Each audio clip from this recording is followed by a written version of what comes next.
دوستو، کبھی کبھی ایک آواز صرف گانا نہیں گاتی بلکہ وقت کو روک لیتی ہے، دلوں پر نقش چھوڑ جاتی ہے۔ پاکستان کی کلاسیکی موسیقی میں ایک ایسی ہی آواز تھی، استاد امانت علی خان کی آواز، اور جس غزل نے انہیں ہر گھر میں پہچان دلائی وہ تھی انشا جی اٹھو اب کوچ کرو اس شہر میں جی کو لگانا کیا۔ یہ صرف ایک غزل نہیں، ایک روح کی چیخ، ایک دل کا درد اور جدائی کا وہ لمحہ ہے جسے الفاظ میں باندھنا مشکل ہے۔ یہ غزل کہی تھی پاکستان کے ممتاز شاعر ابن انشا نے۔ ابن انشا کا کمال یہ تھا کہ وہ دکھ کو بھی سادگی میں پیک کر دیتے تھے، ان کے جملے سیدھے دل پر لگتے تھے۔ لیکن دوستو، یہ غزل مشہور اس وقت ہوئی جب اسے گایا استاد امانت علی خان نے۔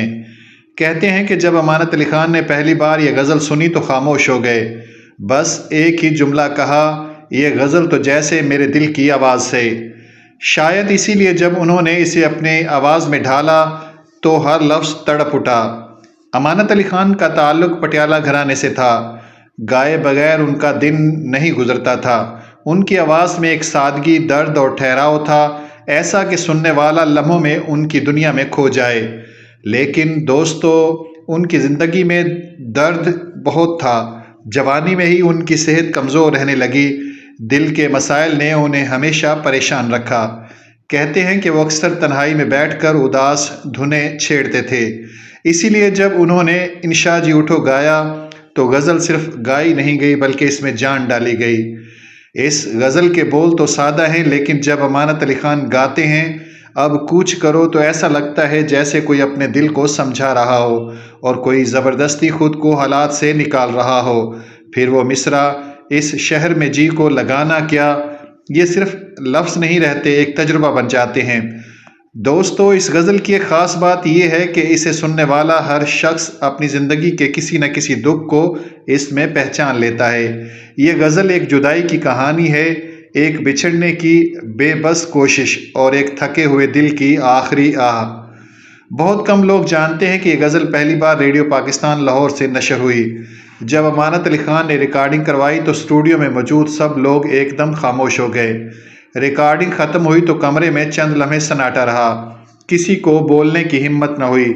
پھر ایک سینئر پروڈیوسر کے بس یہ الفاظ نکلے، یہ آواز نہیں، یہ دعا ہے۔ یہ وہ لمحہ تھا جب اس غزل نے تاریخ رقم کی۔ غزل نشر ہوتے ہی پورے ملک میں ایک ہلچل مچ گئی، ہر محفل میں یہی غزل، ہر بیٹھک میں یہی ذکر، ہر موسیقی کے دل دادا لبوں پر یہی مصرع۔ وہ وقت تھا جب امانت علی خان کو ملک گیر سطح پر پہچان ملی، ان کا نام ہر زبان پر آنے لگا، موسیقی کے بڑے بڑے استاد ان کی تعریف کیے بغیر نہ رہ سکے۔ دوستو، یہ غزل صرف ایک وطن چھوڑنے، شہر چھوڑنے یا کسی کو الوداع کہنے کی بات نہیں کرتی، یہ اصل میں زندگی کے سفر کی کہانی ہے۔ کوچ صرف رخصتی نہیں، یہ تبدیلی کی علامت ہے۔ یہ ایک ایسے انسان کی بے بسی ہے جو بہت کچھ سہ کر آخر کہہ اٹھتا ہے، اب بس، اب چلا جانا ہی ٹھیک ہے۔ اسی لیے اس غزل کی اصل طاقت اس کی سچائی ہے۔ حیرت کی بات یہ ہے کہ یہ غزل جتنی مشہور امانت علی خان نے کی، اتنی آج تک کوئی نہ کر سکا۔ بعد میں بہت سے گلوکاروں نے اسے گایا، لیکن وہ درد، وہ ٹھہراؤ، اس میں ٹوٹنے کی آواز تک کوئی نہ پہنچ سکا۔ شاید اس لیے کہ امانت علی خان خود بھی زندگی میں تھکے ہوئے، بوجھ تلے دبے ہوئے اور دل کے ٹوٹے ہوئے انسان تھے۔ جب ٹوٹا ہوا انسان غزل گاتا ہے تو غزل خود ایک آئینہ بن جاتی ہے۔ دوستو، قسمت دیکھیں، جب غزل میں ابن انشا نے رخصتی کی بات کی تو وہ غزل امانت علی خان کے لیے سچ ثابت ہو گئی۔ صرف 52 سال کی عمر میں انہیں دل کا دورہ پڑا اور وہ دنیا چھوڑ گئے، لیکن جاتے جاتے یہ غزل جیسے اپنے نام کر گئے۔ آج بھی جب انشا جی اٹھو اب کوچ کرو اس شہر میں جی کو لگانا کیا بجتی ہے تو لوگ امانت علی خان کو یاد کیے بغیر نہیں رہ سکتے۔ یہ غزل صرف ایک گانا نہیں، یہ ان کا اقبال فن ہے، ان کا اثاثہ ہے اور ان کی زندہ پہچان ہے۔ دوستو، غزلیں بہت سی لکھی جا چکی ہیں اور لکھی جاتی ہیں اور بہت سی گائی جاتی ہیں، لیکن کچھ غزلیں پیدا ہوتی ہیں امر ہونے کے لیے۔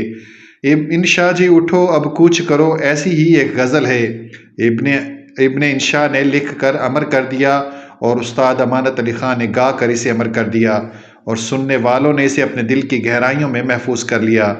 یہ غزل آج بھی سننے والا ایک لمحے کے لیے ٹھہر جاتا ہے، سوچتا ہے، محسوس کرتا ہے اور شاید اپنے دل میں بھی کہتا ہے کچھ کوچ تو ہمیں بھی کرنا ہے۔ ناظرین، آخر میں چھوٹی سی گزارش، اگر آپ نے ابھی تک ہمارے چینل کو سبسکرائب نہیں کیا تو محبت کے ساتھ سبسکرائب کر دیں۔ شکریہ۔